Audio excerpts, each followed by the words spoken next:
What is going on, football fans? Back at it with another New York Giants video. Been a while, guys. Took some time off during the dead time of the offseason.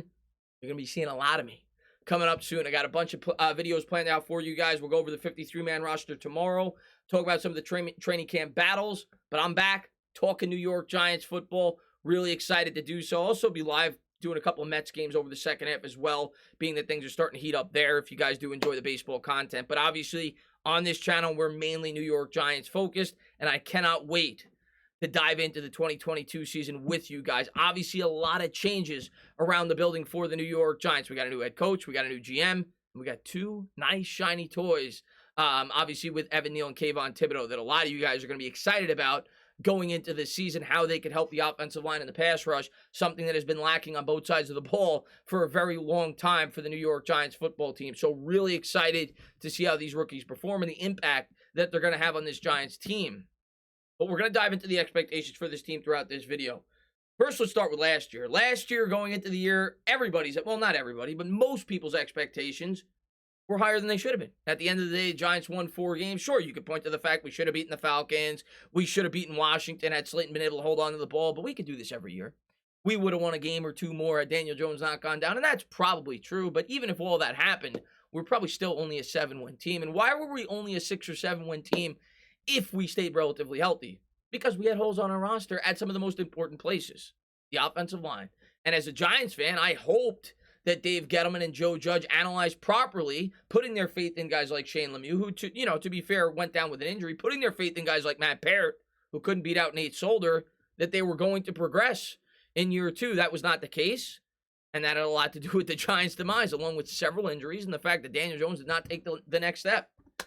And let's not get it twisted. If the Giants are going to exceed my expectations and several others' expectations this year, Daniel Jones is going to have a big year.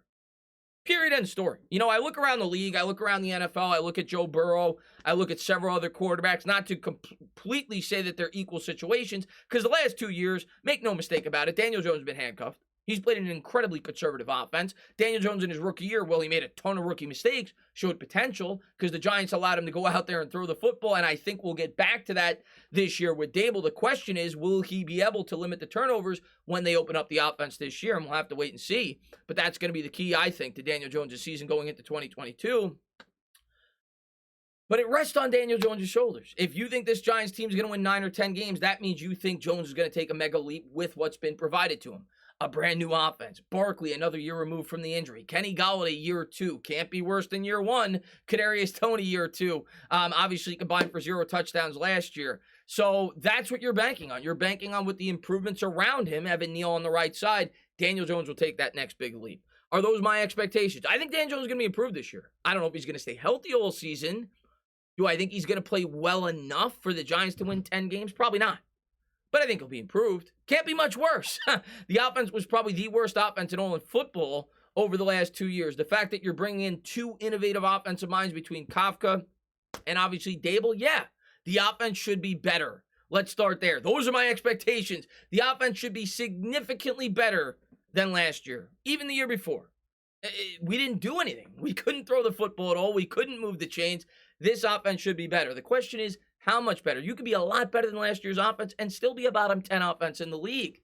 I do think Saquon Barkley is going to have a very good year. I think they will get creative with him in the offense. I think they're going to use him a lot in the passing game. And I think a second year removed from that ACL tear, if he could remain on the field, should be a big weapon in this offense. And I actually think he's the player that this offense is going to revolve around. He is going to be the big difference maker on this offense for this football team. That's just my expectation. Toney, yeah, I have to expect Toney in an offense that is better suited for his skill set should take a big leap in year 2. Golladay, I have my question marks because I don't think Golladay necessarily fits the offense that the New York Giants are looking to run, but we'll have to wait and see how they utilize him in this offense. But in terms of whether or not the New York Giants are going to exceed my expectations, which is around 7 wins right now, it comes down to Daniel Jones. No more excuses. I mean, at the end of the day, should it take them 4 or 5 weeks to get acclimated? Perhaps. And if you look at our schedule going into the season, it's brutal. I mean, Tennessee, Mike Vrabel, an experienced head coach. Then it lets up a little bit with the Panthers and the Bears, Cowboys in the middle, who we have not been able to beat when Dak's the starting quarterback for a while. But they have, they have lost a couple of pieces on that offense this year. We'll see how the Giants respond. The good thing there is you have 3 straight home games. But then after that, you have the Packers and the Ravens. And the Ravens on short rest coming back from London. So conventional wisdom would tell you probably a 2-4 start. If you're trying to be conservative, a 2-4 start. And then after that, they have a 4-game window where I think the New York Giants, if they are healthy and if they're starting to improve as a football team, may be able to take advantage of that and win 3 out of 4. Hell, maybe even 4 out of 4. But that is where if the Giants are going to give themselves an opportunity going into the divisional games, they're going to have to do damage. They're going to have to win at least 3 out of those 4 games. And the good news is it comes after 6 weeks when hopefully Jones is more acclimated to the playbook. People are starting to click on both sides of the ball. But my overall expectations for the offense, I think it's going to be dramatically improved. I do. I just don't know if it's going to be a good offense. It's just going to be much better than what we've had to watch over the last 2 years. I think you'll see a much more aggressive offense. I think we're going to throw the football a lot more. I saw a statistic on Twitter the other day that I was blown away by. The New York Giants last year, under Joe Judge and obviously Jason Garrett, ran the ball 70% of the time when they threw an incompletion on first down. Meaning 2nd and 10 or worse, the New York Giants last year ran the ball 70% of the time. You're not going to see that with this. Buffalo Bills did not run the ball enough under Brian Daboll. We're going to be throwing the ball a lot. I think they're going to get, they're going to see what they have in Daniel Jones. And on the offensive side of the football, that's what this year is about. I think Evan Neal is going to be a beast. But it could take him 5-6 weeks to get acclimated to the pro game. And I do think the offensive line could struggle a bit. But with the improved offensive play calling, they may be able to hide some of the deficiencies on this offense if they're able to create quick separation, pre-snap motion, things along, things like that. So I'm really excited to see what we hope and think will be a much improved offense with Brian Daboll and Mike Kafka calling the plays. After all, they're coming from the Kansas City Chiefs and the Buffalo Bills. They did have Pat Mahomes and Josh Allen, the 2 best quarterbacks in the league. That certainly helps. But you watch those offenses. They are much more advanced and innovative than the offenses that the New York Giants have run over the last 2 years. So my expectation for the offense is going to be much better. The defense, however, I have some worries. And I'm not, and that's not to say that they can't exceed my expectations. Because going into 2020 under Patrick Graham, I had worries. And the Giants did much better on that side of the ball than I thought they would. Wink Martindale has been a successful defensive coordinator throughout the NFL with the Baltimore Ravens. I think he was the DC for 4 years, one of the best defenses in football for 3 years. Last year, however, when they had injuries to that secondary, you saw the Ravens defense took a big step back due to the fact that Wink relies on the blitz. And if you're gonna blitz at the frequency that I think the Giants are going to, you have to be able to cover. But make no mistake about it, my expectations for this defense going into the year as opposed to Patrick Graham's, it is going to be completely different. We are going to be pedal to the metal, ultra aggressive. We will probably give up more big plays than we have, and we will probably create more turnovers due to the fact that we're going to be very aggressive. And when you look at some of the quarterbacks we're playing on this schedule, who scares you? Outside of Dak, who they're going to throw for a lot of yards. The Green Bay Packers, sure. Lamar Jackson is obviously a very good quarterback, not necessarily going to kill you with his arm, but you play a lot of quarterbacks that are turnover prone that I think the New York Giants, with their aggression, could probably take advantage of. But I worry a bit, obviously, because of that second cornerback spot and the fact that now Adoree Jackson is playing at the number 1, and he's had injury problems in the past, not to mention in the middle. And we'll go over this more in the 53-man video with Blake Martinez and, obviously coming off the injury, some rookies next to him.